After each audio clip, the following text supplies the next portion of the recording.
চলো আজকের ক্লাস শুরু করছি। আজকে খুব সোজা একটা টপিক, কিন্তু তার মধ্যে থেকে খুব সুন্দর সুন্দর কিছু কোশ্চেন আসে, তো সেগুলো আজকে আমরা ডিসকাস করব। তো ম্যাক্সিমাম স্টুডেন্টেরই এটা ইজি লাগবে, ইজি টপিক লাগবে। তো চলো শুরু করছি আজকে। হেডিং দাও conservation of momentum or Newton second law. Conservation of momentum. চলো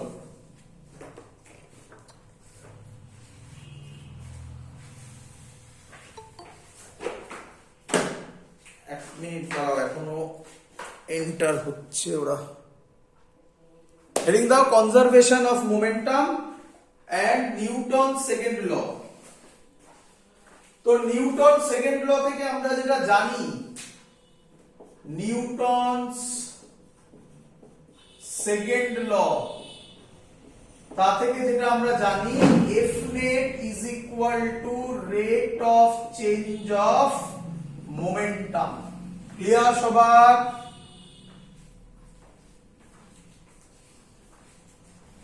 হ্যাঁ স্যার। চলো, এখানে স্টুডেন্টরা বলে নিউটন সেকেন্ড ল স্যার ফর্মুলাটা এরকম হওয়া উচিত, F is equal to ma। আমি যেটা বলছি না জানা জিনিস, সহজ জিনিস, প্রচুরবার বলেছি, বোর্ডসের ক্লাসেও বলেছি, এখনো বলছি আবার।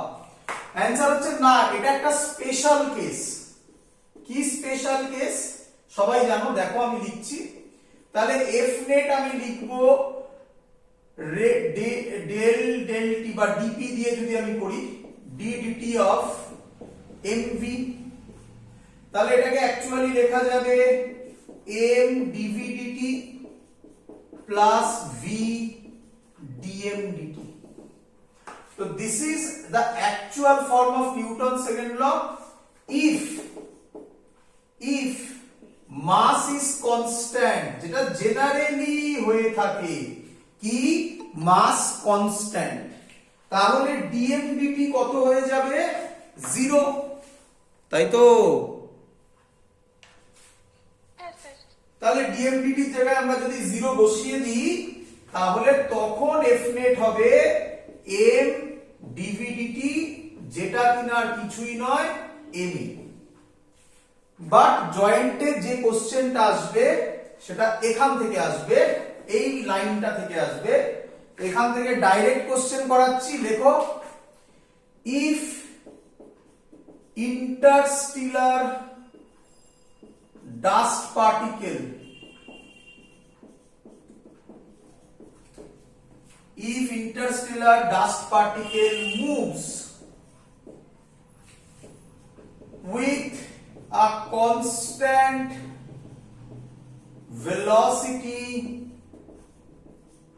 100 meter per second and its mass changes at a rate 1 kg per second, then find the net force, আমি শর্টে লিখে দিলাম F net applied by that dust particle.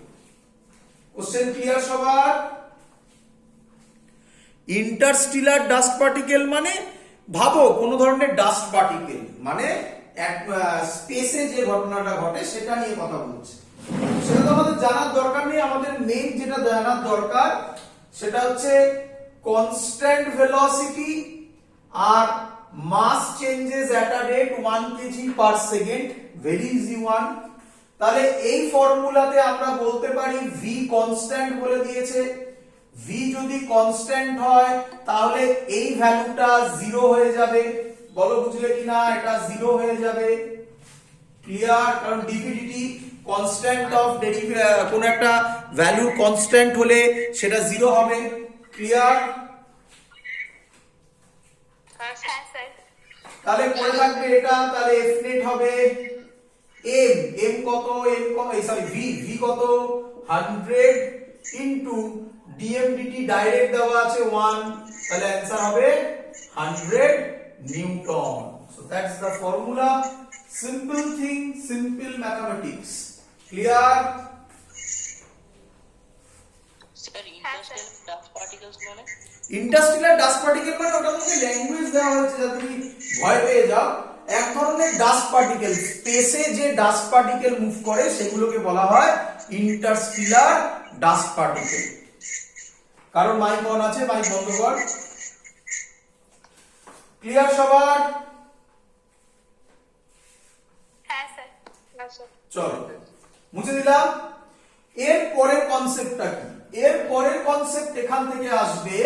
তাহলে এখান থেকে এরকম একটা অঙ্ক দেবে যেটা করলাম এক্ষুনি, মানে সহজ কথা।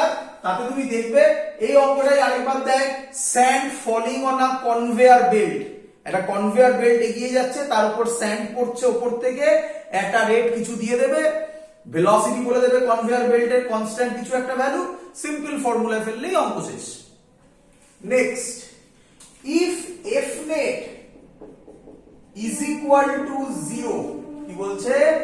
নেট ফোর্স যদি 0 হয়, খুব ইম্পর্টেন্ট কথা, খুব ইম্পর্টেন্ট কথা, নেট ফোর্স 0 না হলে এটা অ্যাপ্লাই করা যাবে না। নেট ফোর্স 0, এর আরেক ল্যাঙ্গুয়েজ আইসোলেটেড সিস্টেম। এটা যদিও তোমরা এই ল্যাঙ্গুয়েজটার সাথে থার্মোডায়নামিক্সে বেশি হ্যাবিচুয়েটেড, আইসোলেটেড সিস্টেম, বাট মেকানিক্সে আইসোলেটেড সিস্টেমের meaning net force is equal to 0।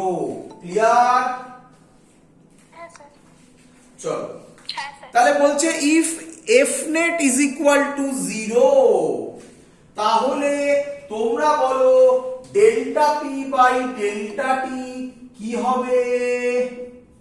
Constant, sorry 0। তাহলে ডেল্টা পি কত হবে, মানে পি কত হবে? কার ডেরিভেটিভ 0 হয়? হ্যাঁ স্যার, কি বললেন? কার ডেরিভেটিভ 0 হয়? তাহলে পি কি হয়ে যাবে? কনস্ট্যান্ট। পি মানে কি? মোমেন্টাম। তাহলে এমভি হয়ে যাবে কনস্ট্যান্ট। বাট এটা তখনই হবে যখন এফ নেট 0 বা আইসোলেটেড সিস্টেম, আদারওয়াইজ অ্যাপ্লাই হবে না। পি কনস্ট্যান্ট, এটাকেই বলা হয় মোমেন্টাম কনজার্ভ। বলো ক্লিয়ার কিনা? হ্যাঁ স্যার। হ্যাঁ স্যার। চলো এখান থেকে সহজ সহজ সুন্দর সুন্দর অঙ্ক আসে, করে ফেলি অঙ্ক। হ্যাঁ স্যার। প্রথম অঙ্ক মুছে দিই। হ্যাঁ স্যার। হ্যাঁ স্যার। প্রথম অঙ্ক বলছে একটা গান আছে,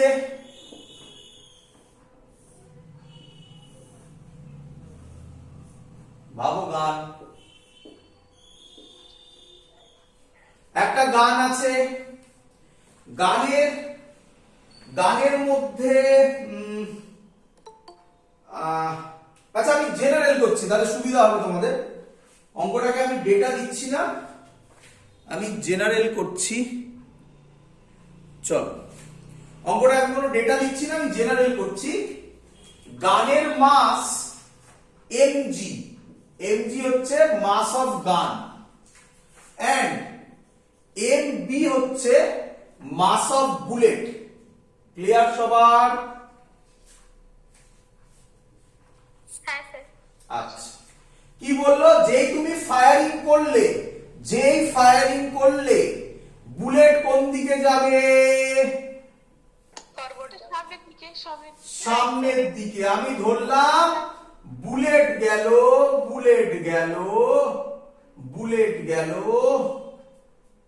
বুলেট এমবি গেল ভিবি স্পিডে।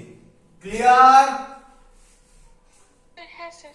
হ্যাঁ স্যার। বলো আমাকে কমন সেন্স অ্যাপ্লাই করে গান কোন দিকে আসবে?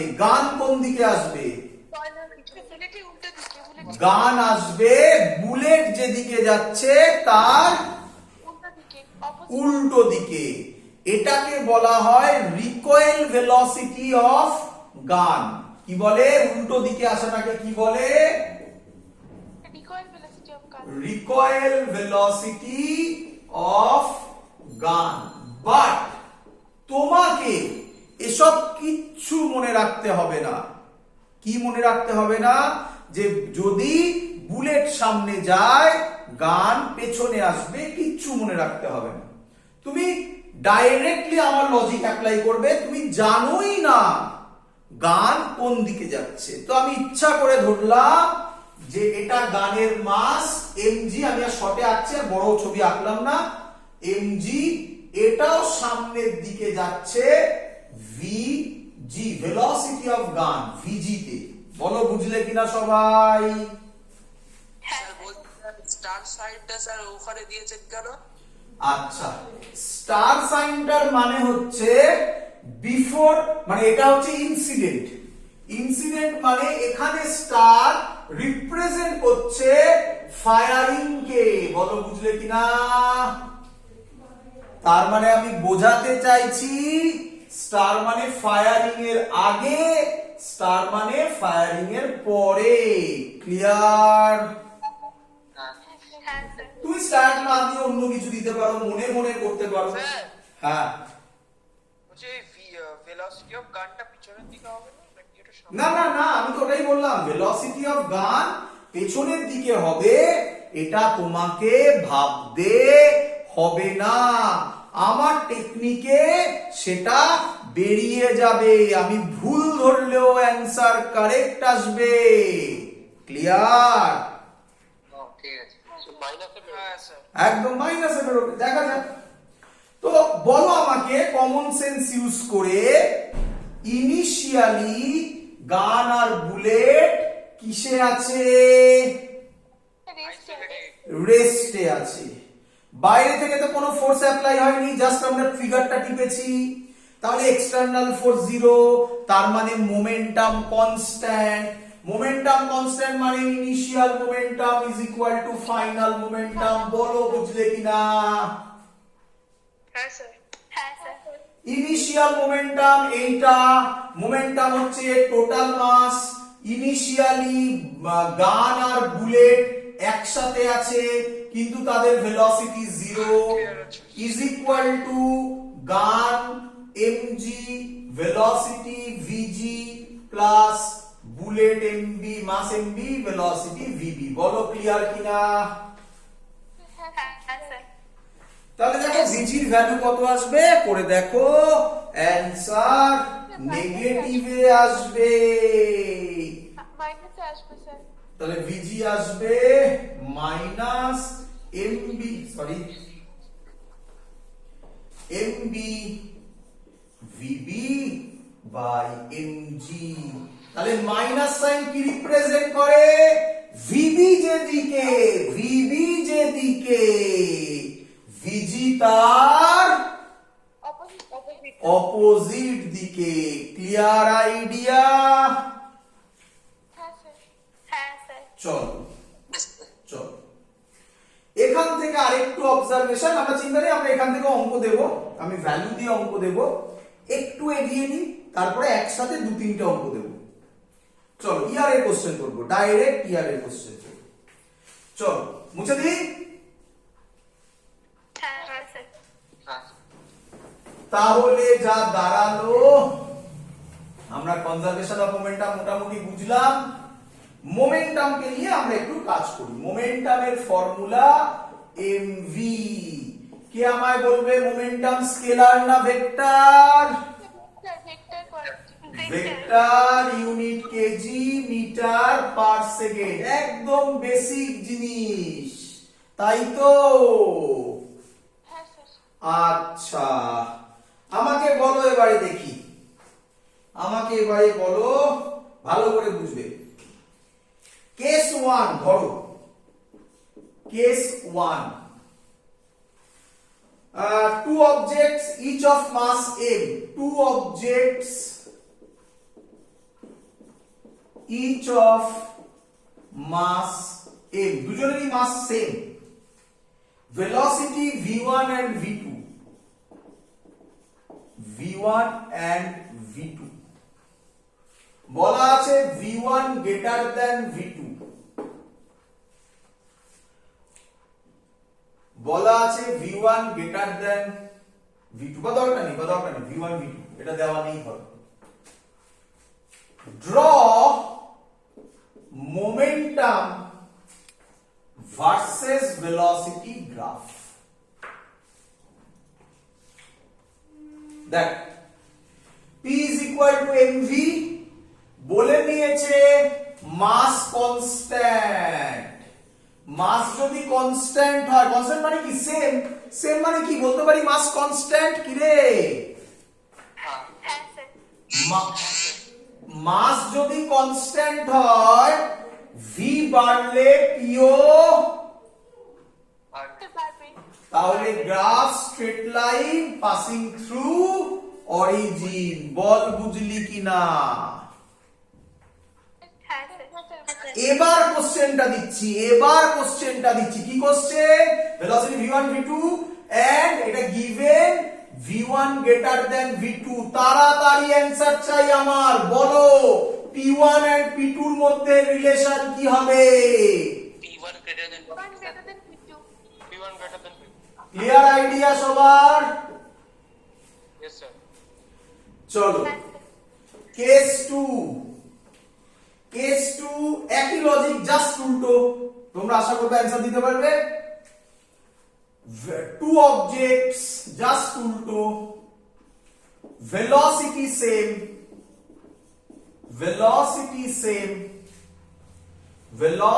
same, mass m1 and m2 and given m1 greater than m2। বলো p1 and p2 এর মধ্যে রিলেশন কি হবে তাড়াতাড়ি?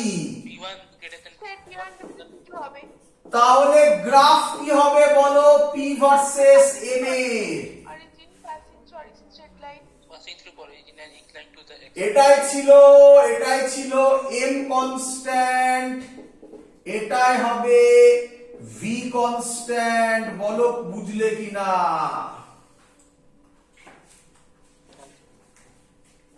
ক্লিয়ার? দুটো অবজেক্ট আছে তো। হ্যাঁ তো কি বক্তব্য? এটা বোঝা গেছে? এটা যা, এটা তো উল্টো দাঁড়ায়। মাস সেম, তাহলে একইভাবে ভেলোসিটি সেম। m যদি বাড়ে p বাড়বে, m বাড়লে p বাড়বে। Straight line passing through origin. শোনা, দুটো অবজেক্ট আছে, একটা গ্রাফ হচ্ছে ওই জন্য। হ্যাঁ দুটো অবজেক্ট তো। হ্যাঁ বুঝলাম না, আমি কোশ্চেন বুঝতে পারছি না কি। আর P1 greater than P2, হ্যাঁ কিন্তু এখানে এই গ্রাফে P1 P2 টা p1 p2 কিভাবে বলবো? এটা মানে ধরো এটা m1, তাহলে এটা p1, এটা m2, ধরো তাহলে এটা p2। এইভাবে করতে হবে। সেটা এখানে কি দেখাবো কিভাবে? ঠিক আছে। চলো কেস 3, খুব ইম্পর্টেন্ট জিনিস। কেস 3 তে স্টুডেন্টরা হোঁচট খায়। কেস 3 এবার বলছে momentum constant, two objects momentum constant. এবং বলেছে momentum constant masses m1 and m2, velocity v1 and v2। বলে দেওয়া আছে m1 greater than m2। কে বলবে v1 আর v2 রিলেশন কি? V2 greater than V1। P1 less than V2। Very good, m1 greater than m2, v1 less than v2। কেন? Momentum এবার constant, তাহলে মাস মানে তাহলে আমি লিখবো মোমেন্টাম যদি কনস্ট্যান্ট হয় মাস ডাইরেক্টলি প্রপোর্শনাল টু 1/v, বা উল্টোটাও লিখতে পারো যদি মাস বাড়ে ভেলোসিটি কমবে, মাস কমলে ভেলোসিটি বাড়বে। কার মাস বেশি m1 এর তার ভেলোসিটি কম, বলো বুঝলে কিনা? তাহলে কে বলবে তার গ্রাফ কি হবে? কি ভার্সেস কি গ্রাফ দিলাম? v versus a। Very good, very good, সুন্দর উত্তর আছে। রেক্ট্যাঙ্গুলার হাইপারবোলা, তার মানে এইসব জায়গায় কনসেপ্ট ক্লিয়ার। বোঝা গেছে সবার? Yes, sir. হ্যাঁ স্যার। চল দি ইয়ারের অঙ্ক। হ্যাঁ স্যার। আমি এই অঙ্কগুলো তোমাদেরকে পাঠিয়েছিলাম, আমার বুক 1 এর মধ্যে ছিল, সেগুলো আমি তার মধ্যে থেকে বেছে বেছে কিছু তোমাদের কাছে পাঠিয়েছিলাম। চল কয়েকটা আটকে গেছে। হ্যাঁ, আমি আজকে সবই করবো প্রায়। নিট 2012 এর কোশ্চেন, এবার তোমরা গুছিয়ে নেবে, আমি তো পরপর করে ওখানে বলতে পারি না। আমি যেভাবে টপিক এগোবো তার আন্ডারে যেটা পড়বে সেটা আমি করাবো, তারপর তোমরা গুছিয়ে দেখে নেবে স্যার সব পড়িয়েছি। চল মুছে দিই। হ্যাঁ স্যার। প্রথম কোশ্চেন এখান থেকে এসেছিল মোমেন্টাম থেকে, এই যেটা পড়ালাম আমি তার মধ্যে থেকে যেটা এসেছিল নিট 2012 এসেছিল, নিট 2012 এসেছিল। কি কোশ্চেন এসেছিল? a stone is dropped from a height h, একটা স্টোন ফেলা হয়েছে h হাইট থেকে।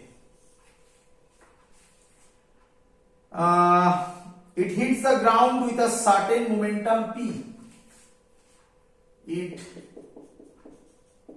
hits the ground, it মানে stone লেখো, stone hits the ground with a momentum p. বলেছে if the same stone is dropped from a height, if the same stone is dropped from a height, কত বলেছে? 100% more than the previous height, 100% more than the previous height. Stop the momentum when it hits the ground. The momentum when it hits the ground, when it hits the ground will change by first option 68%, second option 41%, third option 200%, last option 100%. পেরেছো এটা করতে? হ্যাঁ sir, option B হবে। Option sir B. D বলছিস না B বলছিস? বোম্বে বলছিস না দিল্লি বলছিস? B B. বোম্বে না দিল্লি বল? Sir B for Bombay. Bombay, very good, একদম ভেরি গুড। চলো করে ফেলি। হ্যাঁ স্যার। দেখ কি রকম। আচ্ছা, একটা বলকে এখান থেকে আমি ছেড়েছি, বল না স্টোন, যাই হোক। আচ্ছা, স্টোন কি চেঞ্জ হয়েছে না স্টোন সেম আছে? সেম আছে। তার মানে আমি বলতে পারি মাস সেম আছে। হ্যাঁ স্যার। চেঞ্জ কি হয়েছে? চেঞ্জ হয়েছে, একটা ফেলেছি এই সাইড থেকে, আরেকটা ফেলেছি from a height 100% more than the previous height. তাহলে আমি বলতে পারি, একটা ভালো করে শোনো, একটা আমি এখান থেকে ফেলছি, আরেকটা আমি আরো উঁচু থেকে ফেলছি। বল কোন কেসে ভেলোসিটি বেশি হবে? ওইখানটা আরো উঁচু। আরো উঁচু থেকে ফেলা। আচ্ছা, ভেলোসিটির সাথে হাইটের ফর্মুলা আমরা কি জানি? v is equal two, direct করব, তাড়াতাড়ি লিখবো, রুট ওভার 2gh। কোথা থেকে এলো স্যার? ওরে v square is equal two u square plus 2gh, u 0, তাহলে v হবে রুট 2gh। কি রে, ক্লিয়ার? আরেকবার একটু বলবেন? আমরা একটা বলকে উপর থেকে ছাড়ছি, তাহলে বলটা যত নিচে পড়বে তার ভেলোসিটির সাথে হাইটের রিলেশন কি? v square is equal two u square plus 2gh, u 0, তাহলে v হবে রুট 2gh। কি রে? বুঝতে পেরেছি। আচ্ছা, মাস কনস্ট্যান্ট, মাস কনস্ট্যান্ট স্যার কি শেখালো? মাস যদি কনস্ট্যান্ট হয় p is equal two mv, p directly proportional two v। বল বুঝলি কিনা? v আমার root over 2gh, 2g constant, তাহলে আমি বলতে পারি p directly proportional to root h।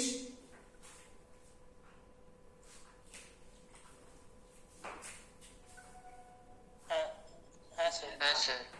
তাহলে আমি বলতে পারি p2 by p1 is equal to root over h2 by h1। হ্যাঁ স্যার।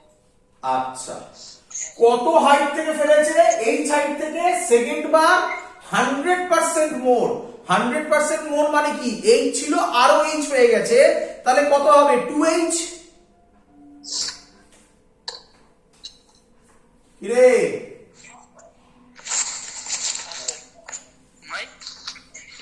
মাইকটা কারোর মাইকটা অন আছে বাবা, মাইকটা বন্ধ কর। বলুন। চলো ভালো করে শোন, 100% মোর দ্যান দা প্রিভিয়াস হাইট বলা, তার মানে আমি যদি এই হাইট থেকে ফেলি 100% মোর, তার মানে কি আরো এই হাইট বেশি, তার মানে টোটাল কত? 2h। তাহলে h2 এর জায়গায় আমি বসাবো root over 2h by h, কাটাকুটি করলে রুট 2, তাহলে p2 হবে রুট 2 p1। বল বুঝলি কিনা? হ্যাঁ স্যার। চলো, আচ্ছা আমরা পড়েছি পার্সেন্টেজ চেঞ্জের formula, final minus initial by initial তার মড ইনটু 100%। কি রে, হ্যাঁ স্যার। ফাইনাল কত? p2 কত বেরিয়েছে? Root 2 p1 minus p1 by p1 তার mod into 100%। Root 2 p1 p1 common নিয়ে রুট 2 মাইনাস 1, রুট 2 মানে 1.414, তাহলে হবে 0.414 p1 বাই p1 ইনটু 100%।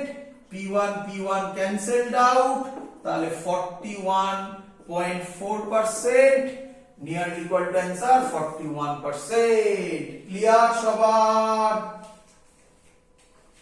হ্যাঁ স্যার। হ্যাঁ স্যার, ক্লিয়ার। এরকম কোশ্চেন থাকবে, এইভাবে কোশ্চেনকে ফেলবে তোমাকে। চলো পরের কোশ্চেনে মুভ করি আমরা। পরের কোশ্চেন, আচ্ছা পরের কোশ্চেন করার আগে একটু আরেকটা জিনিস শিখিয়ে নিই, তারপরে পরের কোশ্চেনে যাচ্ছি। মুছে দিলাম, হয়ে গেছে সবার? ও স্যার শুনতে পাচ্ছেন? হ্যাঁ হ্যাঁ, স্যার বলছি কেন মাসটা কনস্ট্যান্ট বুঝছি কি করে? এই যে এখন আন্ডারলাইন করা, প্রথমে stone hits the ground with the momentum p if the same stone, এই যে ও বুঝেছি। এই যে ক্লিয়ার? হ্যাঁ এগোই, হ্যাঁ স্যার। চলো হেডিং দাও ইম্পালস, হেডিং দাও ইম্পালস। তো ইম্পালসের ফর্মুলা কি? আমি সব ফর্মুলা একসাথে লিখে দিচ্ছি। ইম্পালসের ফর্মুলা কি?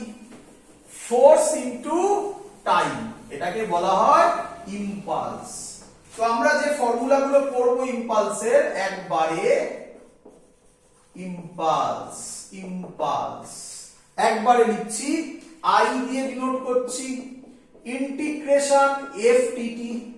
যদি এফ ভেরিয়েবল হয়, প্রত্যেকটা ফর্মুলা থেকে একটা একটা করে অঙ্ক আসবে, তাই ভালো করে বোঝো, ইম্পর্টেন্ট জায়গা, ভালো করে বোঝো। প্রথম ফর্মুলা ইন্টিগ্রেশন এফ ডিটি, মানে যদি এফ ভেরিয়েবল হয়, ভেরিয়েবল হলে বলেছিলাম ইন্টিগ্রেশন করতে হয়। নাম্বার 2, যদি এফ কনস্ট্যান্ট হয়, মানে এফ এভারেজ ধরলাম টি, তাহলে direct F average T integration করতে হবে না। নাম্বার 3, এটা মানে চেঞ্জ ইন মোমেন্টাম অথবা M V final minus M V initial. Clear? Sir বলছি এফ অ্যাভারেজ ইনটু টিটা কিভাবে করব একটু বলে। সব বলবো, মানে ফর্মুলা বোঝা গেছে তো, অঙ্ক তো প্রত্যেকটা ধরে ধরে করাবো। আগে ফর্মুলা ক্লিয়ার? অ্যাভারেজ টিটা কেন হলো ওটা একটু। এভারেজ মানে হচ্ছে ফোর্স, মানে যখন এফটা কি হলো, এফটা তো ভেরিয়েবল, তাহলে এফটা যদি ভেরিয়েবল হয় তাহলে তাকে ইন্টিগ্রেশন করতে হবে, আর যদি ইন্টিগ্রেশন না করি তাহলে এফ এর কোন ভ্যালুটা নেবে বলো? হ্যাঁ স্যার ওটা তো বুঝতে পেরেছি, কিন্তু sir C equals to F average হলো মানে স্যার অ্যাভারেজটা কিভাবে করব আর কি। সেটা তো অঙ্ক হলে বুঝতে পারবে, আর বাবা অঙ্ক করি। হ্যাঁ স্যার। ফর্মুলা তো ক্লিয়ার, বোঝা গেছে তো? হ্যাঁ স্যার। তোমাকে ডাইরেক্ট এফ এভারেজ বার করতে দেবে, করছি আমরা অঙ্ক। চলো প্রথম কোশ্চেন, ফার্স্ট কোশ্চেন লিখে ফেলো। আ স্প্রিং লোডেড গান, আ স্প্রিং, আচ্ছা এখান থেকে আরেকটা কথা বলি, একটুখানি বলে নি আগে, আরেকটা কথা একটু বলে নি, তারপর লিখছি নয়। আচ্ছা বাবা, ইন্টিগ্রেশন আরেকটা কথা বলতে ভুলে গেছি আমি, এখান থেকে ইজ ইকুয়াল টু বলা যায়, ইজ ইকুয়াল টু বলা যায়। স্যার হ্যাঁ স্যার বলছি স্যার ওখানে এফ অ্যাভারেজ ইনটু টি লিখেছেন, তাহলে ওখানে তো sir del P into T হবে না একটা, মানে শুধু কি বুঝলাম না আরেকবার? ডেল পি শুধু হবে, মানে ডেল পি ইনটু টি হবে না। জোরে বলো, আমি শুনতে পাচ্ছি না। শুধু ডেল পি হবে ওখানে, মানে এটা টি। হ্যাঁ হ্যাঁ হ্যাঁ। ফোর্সের formula del P by del T করেছি, হ্যাঁ স্যার বুঝতে তো পেরেছি। এটাকে এদিকে দিলে কি হবে? ক্লিয়ার? হ্যাঁ স্যার। চলো এর আরেকটা ফর্মুলা, এরিয়া আন্ডার, খুব দুবার এসছে এখান থেকে কোশ্চেন, এরিয়া আন্ডার ফোর্স